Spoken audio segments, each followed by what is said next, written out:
ಶ್ರೀ ಗುರುಭ್ಯೋ ನಮಃ. ಹರಿ ಓಂ. ಯತ್ಪದಂ ವೇದ ಸಂವೇದ್ಯಂ ಕಟಾಕ್ಷೇಣಾಪಿ ವೀಕ್ಷಿತುಂ ನ ಕ್ಷಮಂತೆ ವಿಮತಯಸ್ತಮುಪಾಸೇ ಶ್ರೇಯಃಪತಿಂ. ಮಯಿ ಸ್ಥಿತೋ ಮದಂಗೇಷು ಸ್ವತಂತ್ರೋ ವ್ಯಾಪ್ತವಾನ್ ಹರಿಃ ಸ ವಿಷ್ಣುಶ್ಚ ಸ್ವತಂತ್ರಂ ಮಾಂ ಸ್ವೇಚ್ಛಯಾ ವರ್ತಯತ್ಯಜಃ. ಸ್ವಾತ್ಮನಸ್ತಸ್ಯ ಪೂಜಾ ಸ್ಯುಃ ಮನೋವಾಕ್ಕಾಯವೃತ್ತಯಃ. ಮಮೈತಾಃ ಇತಿ ಕರ್ತಾರಂ ಉದ್ದೇಶ್ಯಂ ಚ ಹರಿಂ ಸ್ಮರೇತ್. ಶ್ರೀ ಗುರುಭ್ಯೋ ನಮಃ. ಹರಿ ಓಂ. ಮನುಷ್ಯ ತಾನು ಸತ್ಯವಂತನಾಗಿ ಧರ್ಮನಿಷ್ಠನಾಗಿ ದೇವರ ಸೇವೆಯನ್ನು ಮಾಡುವುದರಿಂದ ತನ್ನ ಉದ್ಧಾರವನ್ನು ಮಾತ್ರ ಮಾಡಿಕೊಳ್ಳುವುದಲ್ಲದೆ ಅತ್ಯುತ್ತಮವಾದಂತಹ ಪ್ರಜೆಗಳನ್ನು ಸಮಾಜಕ್ಕೆ ನೀಡುವ ಮಹಾಭಾಗ್ಯವನ್ನು ಪಡೆಯುತ್ತಾನೆ ಎನ್ನುವುದಕ್ಕೆ ನಾಭಾಗನೇ ಉದಾಹರಣ ಎಂಬುದಾಗಿ ತಿಳಿದಿದ್ದೇವೆ.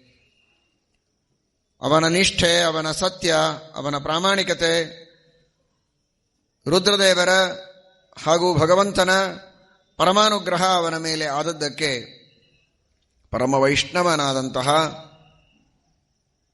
ಪರಮ ಭಗವದ್ಭಕ್ತನಾದ ಅಂಬರೀಷ ಚಕ್ರವರ್ತಿಯಂತಹ ಮಹಾ ಪುತ್ರೋತ್ತಮ ಅವನಿಗೆ ಜನಿಸಿದ್ದಾನೆ. ತನ್ನ ಜೀವನವನ್ನೇ ಜಗತ್ತಿಗೆ ಒಂದು ದೊಡ್ಡ ಸಂದೇಶವಾಗುವ ರೀತಿಯಲ್ಲಿ ಆದರ್ಶವಾಗಿ ನಡೆಸಿದಂತಹ ಮಹಾನುಭಾವ. ಸವೈ ಮನಃಕೃಷ್ಣ ಪದಾರವಿಂದಯೋ ವಚಾಂಸಿ ವೈಕುಂಠ ಗುಣಾನುವರ್ಣನೆ. ತನ್ನ ಸಂಪೂರ್ಣವಾದಂತಹ ಮನಸ್ಸನ್ನು ಭಗವಂತನ ಪಾದಗಳ ಚಿಂತನದಲ್ಲಿ ತಾನು ಕಳೆಯುತ್ತಾ ಇದ್ದ. ಮಾಡುವ ಕರ್ತವ್ಯಗಳನ್ನು ಬಿಟ್ಟಿರಲಿಲ್ಲ. ಕರ್ತವ್ಯದಲ್ಲಿ ಯಾವುದೇ ಚ್ಯುತಿ ಇಲ್ಲದೆ, ಪ್ರಜೆಗಳ ರಕ್ಷಣೆ ಮಾಡಬೇಕಾದ ತನ್ನ ಹೊಣೆಯನ್ನು ಮರೆಯದೆ ಪ್ರಜೆಗಳ ರಕ್ಷಣೆಯನ್ನೂ ಮಾಡ್ತಾ ಜೊತೆಗೆ ಭಗವಂತನ ಚಿಂತನವನ್ನು ಮಾಡ್ತಾ ಇದ್ದ, ಭಗವಂತನ ಪಾದಗಳ ಧ್ಯಾನವನ್ನು ಮಾಡ್ತಾ ಇದ್ದ. ಇದು ಬಹಳ ಮಹತ್ವದ್ದು. ಎರಡು ಕಾರಣಕ್ಕಾಗಿ. ಒಂದು, ತನಗೆ ಶಕ್ತಿ ಬರಲಿ ಅಂತ. ಇನ್ನೊಂದು, ಅಹಂಕಾರ ಬರೋದು ಬೇಡ ಅಂತ.